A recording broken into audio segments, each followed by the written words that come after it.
তুরান শাহ হত্যার প্রতিশোধ নিতে মরিয়া হয়ে উঠেছিল সিরিয়ার আইয়ুবীরা। ক্ষমতা পুনরুদ্ধারের লক্ষ্যে আমির আল নাসির ইউসুফ মিশর আক্রমণের প্রস্তুতি শুরু করেন।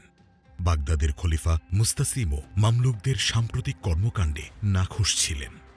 তাই আইয়ুবী ও আব্বাসীদের চোখ শান্ত করতে ক্ষমতা গ্রহণের মাত্র 5 দিনের মাথায় সিংহাসন ত্যাগ করেন আইবেক। পরিবর্তে আইয়ুবী রাজবংশের 6 বছর বয়সী বালক আল আশরাফকে সিংহাসনে বসান।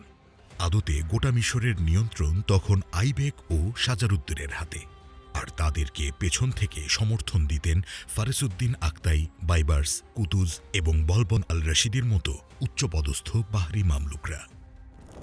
আমির আল নাসির ইউসুফ ভালো করেই জানতেন 6 বছরের বালক আল আশরাফকে সিংহাসনে বসানোটা ছিল মামলুকদের নিছক কৌশল মাত্র।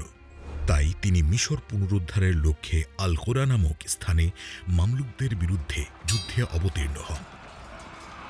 কিন্তু ফারিসুদ্দিন আক্তাইয়ের যুদ্ধ কৌশলের কাছে হেরে যায় আইয়ুবীরা।